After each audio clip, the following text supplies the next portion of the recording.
आदरणीय सभापति महोदय जी, मैं आपका धन्यवाद करती हूं कि बजट वित्तीय वर्ष 2021-22 में रेलवे मंत्रालय के लिए हुई घोषणाओं पर आपने मुझे अपने विचार व्यक्त करने के लिए अवसर दिया। मैं यशस्वी प्रधानमंत्री श्री नरेंद्र मोदी जी, वित्त मंत्री श्री निर्मला जी, रेलवे मंत्री श्री पीयूष गोयल जी के प्रति भी इस अवसर प्राप्ति पर आभार प्रकट करती हूँ। भारतीय रेल देश के विकास का इंजन के रूप में सेवारत है। भारतीय रेलवे को राष्ट्र की जीवन रेखा भी कहा जाता है। पूरे देश को जोड़ती एक अति विश्वसनीय और सरल संपर्क व्यवस्था है। माननीय सभापति महोदया जी, मैं अपने संसदीय क्षेत्र के रेलवे विभाग में हुए प्रमुख विकास कार्य की बात भी करना चाहूंगी। मुझे यह बताते हुए गौरव हो रहा है कि मेरे संसदीय क्षेत्र वडोदरा के मुख्य रेलवे स्टेशन के प्लेटफॉर्म क्रमांक 1 को सौर ऊर्जा से संचालित किया गया है। माननीय उपाध्यक्ष जी, मैं देश के रेलवे मंत्री श्री पीयूष गोयल जी की आभारी हूं, क्योंकि मेरे वडोदरा लोकसभा देश के मॉडल रेलवे स्टेशन की सूची में शामिल किया गया है और 17.50 करोड़ की आवंटित धनराशि से हमारा वडोदरा का मुख्य रेलवे स्टेशन आदर्श रेलवे स्टेशन के रूप में निर्माण कार्य पूरा हो गया है। मैं इस समय पे माननीय मंत्री जी को इनका इनॉग्रेशन करने के लिए भी आमंत्रित करती हूँ। वडोदरा देश का 48वां ऐसा रेलवे स्टेशन है जहां फ्री वाईफाई इंटरनेट सेवा प्रदान की गई है। माननीय सभापति जी, देश में आदरणीय प्रधानमंत्री श्री नरेंद्र मोदी जी के प्रति कोटि कोटि आभार प्रकट करती हूं कि आपने देश की सर्वप्रथम रेलवे यूनिवर्सिटी को हमारे वडोदरा लोकसभा में स्थापित और विकसित करने का निर्णय किया। देश की सर्वप्रथम रेलवे यूनिवर्सिटी के आने से वडोदरा के शिक्षा नगरी के परिचय में प्रचुर मूल्य वृद्धि हुई है।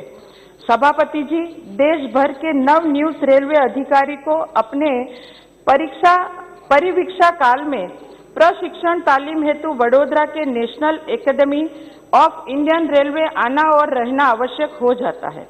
पिछले 69 वर्षों से कार्यरत देश की एकमात्र अकादमी यानी नेशनल अकादमी ऑफ इंडियन रेलवे भारतीय रेलवे के नवनियुक्त अधिकारी को व्यावसायिक यात्रा का प्रथम पड़ाव यहां वडोदरा करना पड़ता है। इस भव्य संकुल में 2017 में देश का सर्वप्रथम नेशनल रेलवे ट्रेनिंग इंस्टीट्यूट का प्रारंभ हुआ। इस NRTI शिक्षा भवन का उद्घाटन आदरणीय रेलवे मंत्री श्री पीयूष गोयल जी, गुजरात राज्य के माननीय मुख्यमंत्री श्री विजय रूपाणी जी के कर कमलों से हुआ था।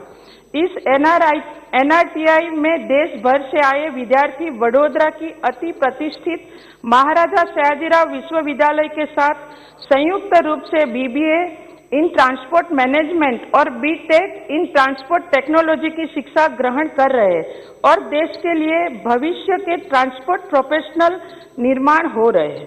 सभापति जी, वडोदरा लोकसभा सांसद के तौर पर मुझे सदन को बताते अपार गौरव हो रहा कि देश की सर्वप्रथम बुलेट ट्रेन जो अहमदाबाद मुंबई के बीच सेवारत होने वाली है, जिसका प्रमुख स्टॉपेज वडोदरा भी है। बुलेट ट्रेन परिचालन के लिए वडोदरा को देश का एकमात्र हाई स्पीड ट्रेन का तालीम केंद्र प्राप्त हुआ है, जहां 3000 से अधिक कर्मयोगी तकनीकी प्रशिक्षण हेतु वडोदरा आएंगे।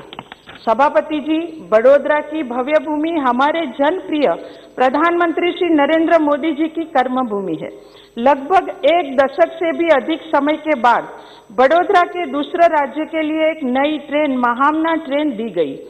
सुसंयोग है कि यह नई ट्रेन आदरणीय प्रधानमंत्री जी की कर्मभूमि को उनकी सेवा भूमि से जोड़ती है।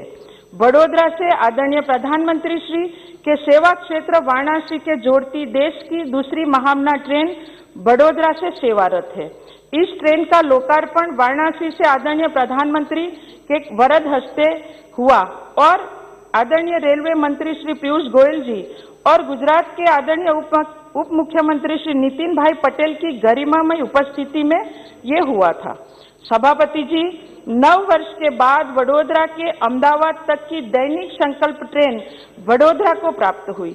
इसके अलावा वडोदरा से भारतीय उप द्वीप की 5वीं सबसे लंबी नदी रेवा, जो नर्मदा के नाम से प्रसिद्ध है। जैसे वडोदरा से मध्य प्रदेश के रेवा तक की साप्ताहिक महामना ट्रेन सेवा का प्रारंभ भी वडोदरा से हुआ है। इस सभी यात्री सुविधा के लिए मैं रेलवे मंत्री पीयूष गोयल जी के प्रति आभार प्रकट करती हूँ। सभापति जी, मेरी मांग ध्यान में रखते हुए माननीय रेल मंत्री जी के द्वारा मेरे संसदीय मत क्षेत्र वडोदरा लोकसभा को छायापुरी रेलवे स्टेशन को सैटेलाइट रेलवे स्टेशन की स्वीकृति दी, जिसका लोकार्पण 2019 में तत्कालीन रेल राज्य मंत्री स्वर्गीय सुरेश अंगड़ी जी के वरद हस्ते से किया गया था। इसके साथ मैंने दूसरी मांग भी माननीय मंत्री जी को रखी थी। उनको ध्यान में रखते माननीय मंत्री जी के द्वारा मेरे संसदीय मत क्षेत्र वडोदरा लोकसभा प्रतापनगर रेलवे स्टेशन को सैटेलाइट रेलवे स्टेशन के लिए भी मंत्री जी ने स्वीकृति दी है, जिसका निर्माण कार्य प्रगति में है, जिसके लिए मैं माननीय मंत्री जी का विशेष आभार प्रकट करती हूँ। आपको बताना चाहती हूँ कि कोरोना वैश्विक महामारी के लॉकडाउन में के समय में मेरे संसदीय क्षेत्र वडोदरा के रेलवे के द्वारा 52 स्पेशल श्रमिक ट्रेनों का संचालन किया गया था, जिसके तहत 61,963 यात्रियों को सोशल डिस्टेंस और सभी सुरक्षा के साथ उनके वतन पहुंचाने का भगीरथ कार्य किया गया था।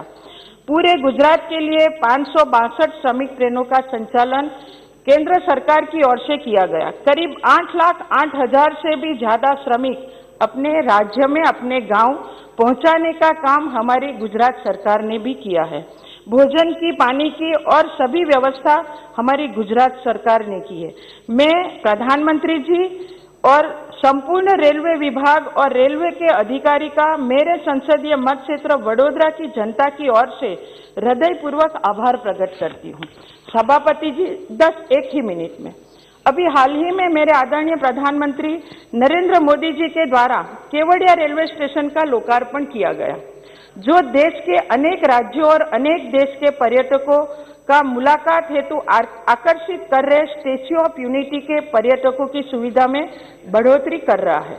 स्टैच्यू ऑफ यूनिटी की मुलाकात हेतु आ रहे पर्यटकों की सुविधा हेतु रेलवे के द्वारा 6 राज्यों में से 7 ट्रेनों का परिचालन शुरू किया गया है, जिसमें वाराणसी से केवड़िया के लिए महामना एक्सप्रेस, दादर से केवड़िया के लिए Dadar Kevadia express, Ahmedabad Kevadia Jan Shatabdi express, Nizamuddin Kevadia Sampark Kranti express, Kevadia Rewa express, Chennai Kevadia express, Pratapnagar Kevadia MEMU train शामिल है।